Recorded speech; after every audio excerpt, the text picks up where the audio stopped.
Okay, welcome to Teaching Learning Strategies class. And today we are going to learn on the module 2. And in the module 2 we are going to study teaching reading principle and strategies. We have to see the teaching reading principle strategies indicator before we continue to the following explanation. Okay, now let's see the indicator of teaching reading principle and strategies. Indicator number 1. We are going to identify the elements of micro and also macro skill in teaching learning strategies, in teaching reading class. The second indicator, we are going to identify the types of classroom reading performance. And the third indicator, we are going to apply the principle in designing reading techniques. And number 4, we are going to identify strategies for reading comprehension and apply the basic principle of teaching reading. Now the first discussion is about processing reading. In processing reading, we have two types of processing reading. The first type of processing reading is called bottom-up processing reading.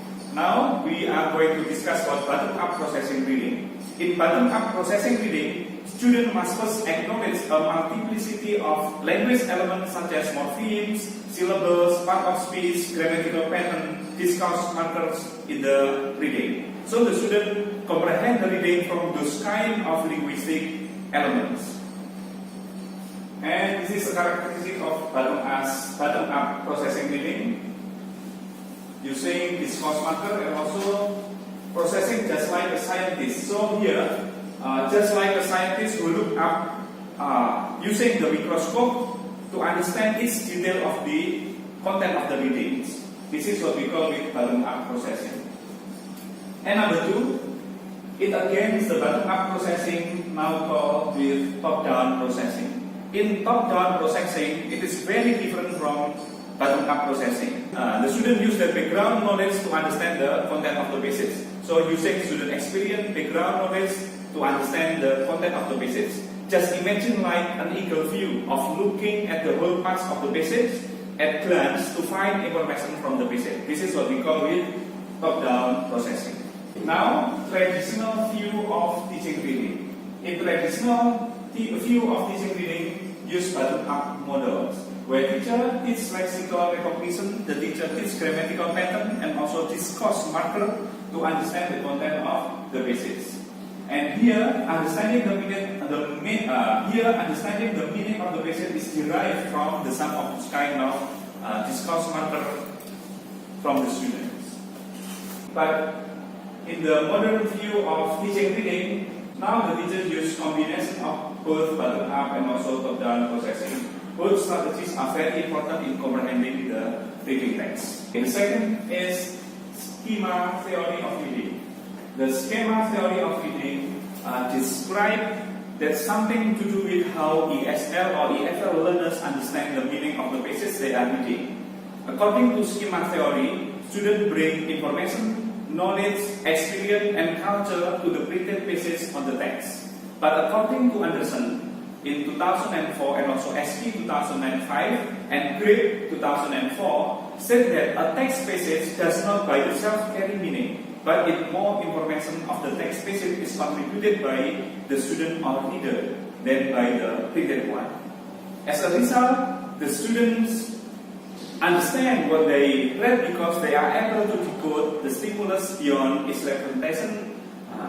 In this case, the students are able to understand because they are able to decode the stimulus beyond its representation of the passage through his or her concept stored in the memories. The next, we are going to discuss about schema theory. According to schema theory divides into two types. The first type is called with content schema, and the second type is called with formal schema. Content schema describe what the student know about the passage, and also describe about the culture of the passage, and also describe the object of the passage.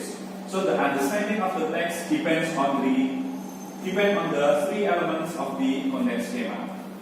And the second type is what we call with formal schema. In formal schema, the student understand the knowledge using their knowledge about the language, just like a discourse construct, grammatical pattern, or discourse marker. This is the way the student understand according to the formal schema theory. Background knowledge theory try to against the schema theory. According to background knowledge theory, Masashi 2002 argues that the role of students' background knowledge plays important role in constructing the meaning of the passage. Of course, it against the schema theory. The next is teaching strategic reading. According to Williams 2015, suggests 5 strategic reading. The first type of strategic reading is teaching reading is not only for test purposes. Usually, in a text, there is a test at the end of the comprehension section. But this is not the end of the objective of reading.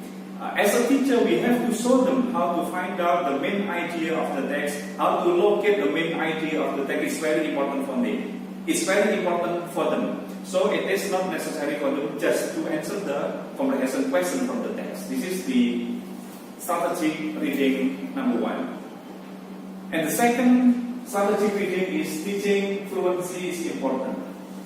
Now, sometimes teacher misunderstood with the concept of reading fluency. It is often translated into speed reading. Reading fluency is not a speed reading anymore. But reading fluency is more teaching students how to read the passage correctly, how to read the passage with good pronunciation, good intonation, and also good comprehension. This is the goal of teaching fluency.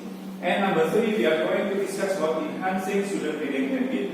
So the objective of teaching reading is not only for comprehension and also for fluency. But at the end of the class, it is hoped that students will have a good reading habit for reading. Another crucial element in teaching reading is enhancing student reading habit. Although it is not really easy to grow up students' reading habit, but as a reading teacher, the main role of teaching reading is to grow up their reading habit. So the student will love reading. This is the objective of the reading. We do not only teach the student to teach comprehension and also fluency, but also grow up their reading habit. This is the objective of teaching reading.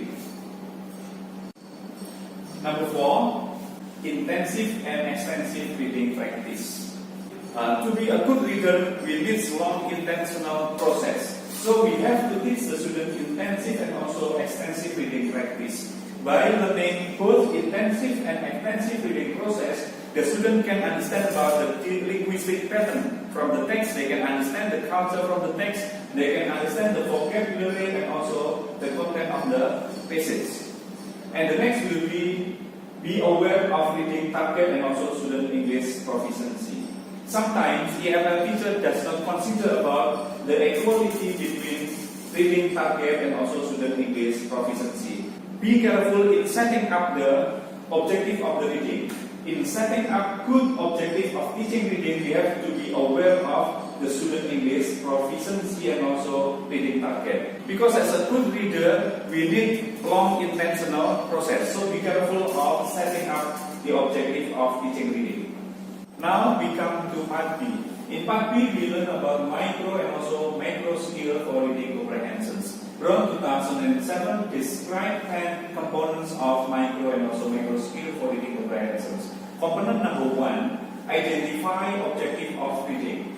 So it is very important for EFL teachers to set up the objective of the reading for the students. So it is very important for EFL teachers to deliver the objective of the reading so that the student know about the strategy and also the purpose of the reading.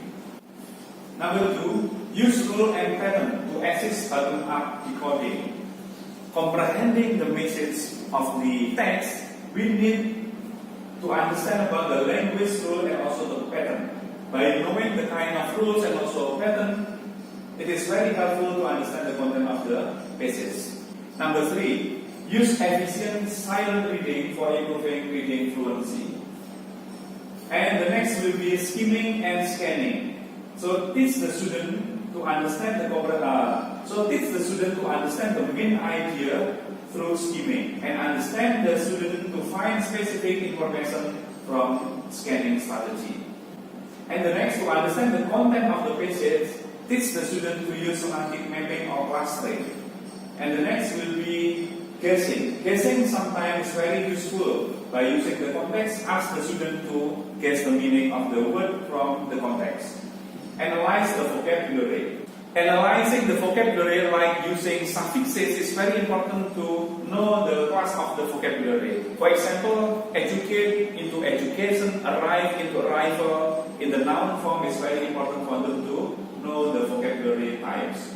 And the next, identify literal and implied meaning. Teaching reading not only rely on literal comprehension, but also rely on implied meaning. Both of them should be equal in the teaching reading. Now, part C, we are going to discuss about classroom reading performance. Brown 2007 classifies classroom reading performance into several types. Number one, classroom reading performance divided into two. The first is oral reading and the second silent reading. And silent reading is divided into intensive and also extensive reading. Meanwhile, intensive reading consists of linguistic and also content schema.